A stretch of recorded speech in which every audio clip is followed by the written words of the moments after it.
What's up guys, Wyland1 here, and today we are taking a look at my Mandalorian Boba Fett custom right here.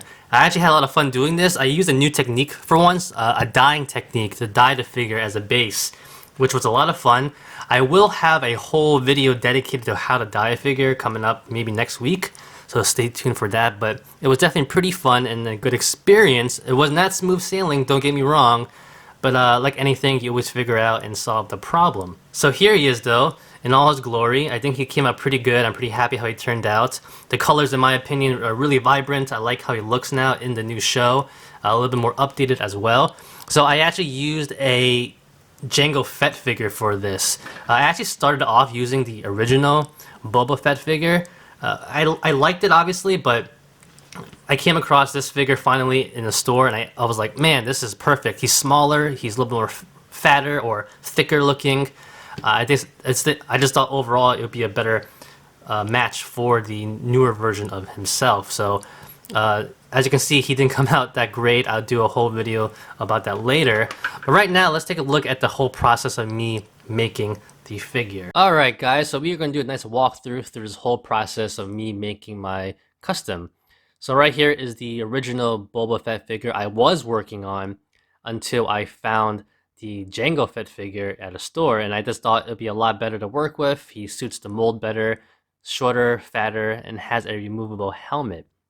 So first off, right now, we're going to do the boil and pop method to take off some limbs, because sometimes, you know, they have some tight joints, and we want the dye to get into all the crevices. I didn't shoot this part of the video, but before you dye the figure, make sure you wash the figure with soap and water. So first off, before dyeing, we bring the boiling water to a boil, obviously, and then we put it to low for a nice sizzle. And then we put about half a bottle of dye in there, and we mix it up. I use a smaller pot because it's just a lot easier and more concentrated, in my opinion. I know a lot of people have used a bigger pot, but I think a smaller pot is better. And then if your figure doesn't fit, this will work better because you need to bend some limbs, maybe the knees. This works in two ways because you want the dye to get into the joints also anyway, so it works that way better. So we put all the stuff in there, and time to dye. Now this whole dyeing process will take about 2 hours, give or take, so you really have to watch it. I like to work in intervals of 20 or 30 minutes. So for the first 30 minutes, I leave the fire on low, and then I let it sit there at a nice sizzling point, not boiling, just, you know, a nice sizzle. So let it go for 30 minutes, and when I come back, I go check on the figure. After 30 minutes, I might even shut the fire off because it's at a good temperature. But then you want to repeat the process every 30 minutes, every 20 minutes, just see how it's going, check on the progress of it. If you're not satisfied with it, let it go a little bit longer. And it's just 20-30 minutes at a time. And for me, it took about 2 hours to do this whole process. So after that, you're done, and then you take it out, and then at this point, you want to wash the figure and rinse it with water, because you don't want any of that excess dye in there to dry up or clunk up or, you know, cause any problems in the joints. So you want to get all the excess dye off. Don't worry about washing the dye off like the figure itself, because this thing has been cooking for 2 hours. Everything that has changed color will stay that color anyway. And yeah, so just thoroughly rinse it off and get all of that excess dye out of the figure, out of the joints. There's some inside the figure itself because it's hollow in some parts, especially in the body. So you just want to get all that dye out of there. And as you can see, I'm handling the figure with my bare hands and no dye is coming off. And then you let it dry. I let it dry for about 2 full days, 48 hours. And this is my results. So I am satisfied with the results because you have to understand that sometimes specific types of plastics or colors might not dye the way you want it to. From my experience after dyeing 3 figures, is that the soft limbs on like legs and arms, like that kind of soft plastic, they absorb the dye a lot better. Light colors and hard plastics, they don't absorb it as well. They will change color, but they won't absorb it as well. But for my specific needs in repainting a figure, this was exactly what I needed it to be like, because I needed the whole undergarment to be black, which it is, and then the armor on top, I'm just gonna repaint it. So it was perfect for me in this specific instance. So right now I'm repainting the figure, and this is all new to me. This whole dyeing and repainting process, it's a new technique to me. So I did come up with a hiccup along the way. So at this point, I'm actually repainting the figure, getting it ready to look nice.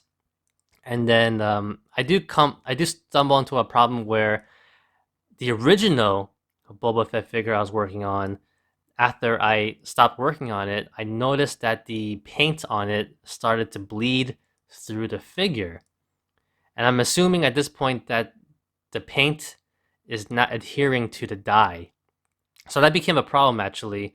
And then at this point, I stopped working on the Jango Fett figure because I just wanted to solve this problem to see what was going on, because I don't want to work on a whole figure and have the paint job just bleed off and get all crummy looking, right?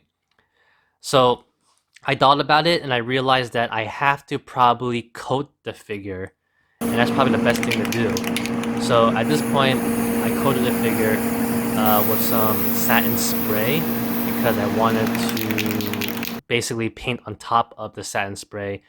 So that way, my paint isn't really touching the dyed figure anymore. And I did use the wrong one. I used enamel, so it kind of burned off all the paint I had originally, which is fine because I was going to repaint it anyway. But it served its purpose because now the figure was satin and it was fully coated, and I could redo the whole paint job. And this time, the paint was not touching the body of the dyed figure, so it worked out a lot. It worked out pretty well, and I was pretty happy with it. Like I said, I came upon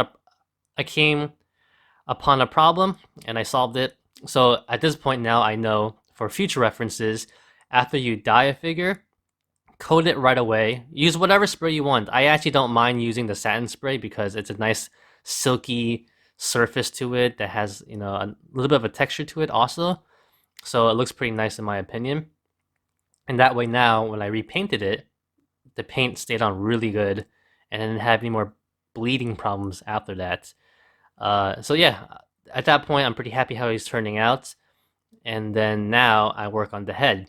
So obviously in Mandalorian, Boba Fett, he's all old. He's been through a lot of stuff. He's all scarred. He's probably aged 30 years, 20 years, something like that. I forgot exactly. But yeah, now I had to make the head to look more like the TV show version. And this was just a bunch of sanding down, sanding down, dremeling over and over again to get the look I wanted to. So I really just had to get all the hair off the head. And it kind of worked in my favor because it wasn't the smoothest job, I have to admit that. But if you look at pictures or if you watch the show, Boba Fett himself, he's all scarred up. He has so many scars over his head that it kind of worked out in my favor, to be honest. So after that, I painted the figure. I don't think I have it on this video, but I painted the figure, I washed him, and then now I'm just trying everything out to see how he will look like. And looking pretty good. And I'm pretty happy how he is turning out. At this point, I use Mod Podge right now to seal my paintwork. And I love Mod Podge. I just started using it maybe like a half a year ago. I don't know how I went my whole life without it. But yeah, it's a matte. You get whatever you want. I use a matte one. And I just paint over the figure all over the paint job. It's a lot more convenient to use, and it dries really fast. It's probably to the touch. You can touch the figure after like 15 minutes, but I let it fully cure, maybe 12 hours, 24 hours, just to let it settle in. But you can see the difference right here.